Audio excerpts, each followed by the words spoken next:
More now on Nova Scotia's announcement that it wants to explore the possibility of commuter rail for Halifax. Hassan Habib is a transportation expert at Dalhousie University, and he joins us now. It's nice to see you.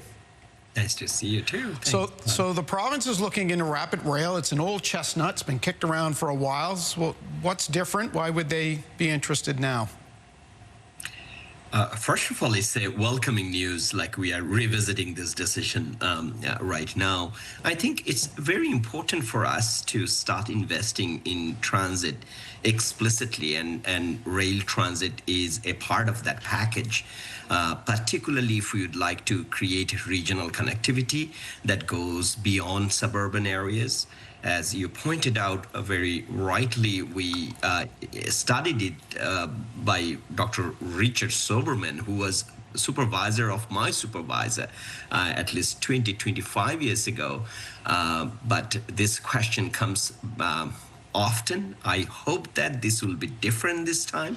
Instead of trying to understand the feasibility of the commuter rail, maybe the focus should be how we can make it feasible, because we need that to reduce our traffic congestion in the city and to accommodate all the growth that we are anticipating. We're seeing visuals of Via Rail, and we should mention that we're talking about commuter rail, not necessarily Via, but it makes sense because CN owns the tracks that most of us would assume a commuter rail would use, and they haven't been terribly warm to the idea in the past.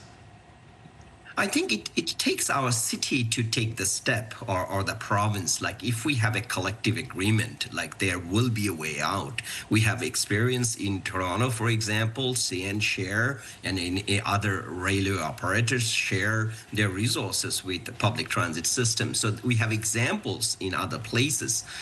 Most importantly, it's the time. Like, right, we are trying to double our population in the province, in the city. So there is very few options left. We are already seeing, say, Kitchener-Waterloo or Hamilton, Ottawa is exploring light rail. And in our case, we already have a train track. So there is no reason for us not to realize the opportunity, not feasibility, but implementing a form of rail is probably the need for this time. There's been plenty of talk for years now about electric ferries that would run up and down Halifax Harbour to take some of the pressure off the traffic in the city. Could a train go hand in hand with that? Have we moved away from the idea of these fast ferries? It's been very quiet.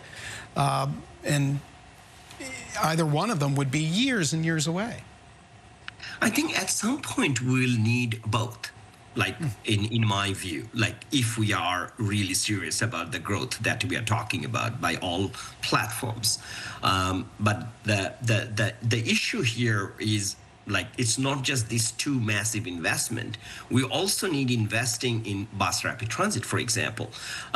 That's more short term. The solutions that we are putting forward right now, these are more long term. It takes time to design this system and then implement, then many other things.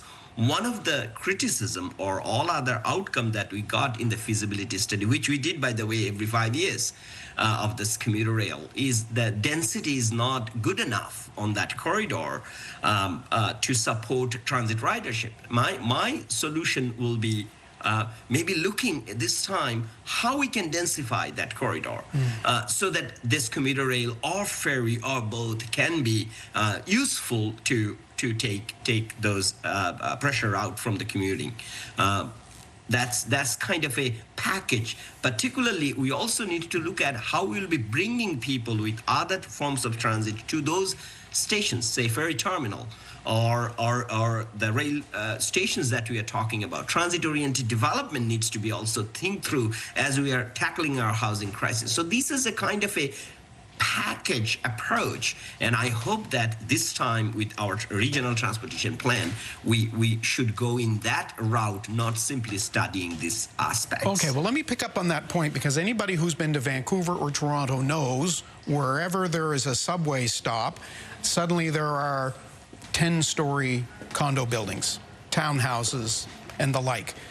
That's the type of thing you're suggesting would have to happen in Halifax to make it viable. and concurrently. So with Toronto and Vancouver, the difference will be they built their system first and then they started thinking about retrofitting those TODs. But for us, it's an opportunity. We are trying to grow in one same time. We are trying to invest in transportation. So why not we do both, a package deal of transportation and land use solution to this traffic problem? I always tell in my classrooms, like, our transportation problem is a land use problem as much as transportation problem. So we need even a plan like Places to Grow Act that Ontario did to identify where there will be more offices, more residences will be growing. So it can be hand to hand, and we are trying to tackle this housing crisis anyway. So why not we manage this expectation and manage this kind of a system that serves to the population. Otherwise, we'll be building like Shepherd Line that we did in Toronto, right, which didn't pick up the ridership as much when we built them. So we need to be very strategic, and for us, it's an opportunity. Hassan Habib, we are going to be talking quite a bit in the coming years, I have a feeling, you and I. Thank you for your insight on this, and we will see you again soon, I hope. Thanks, Todd, for inviting me. We will take a break. We'll be back with much more of your newscast. Stay with us.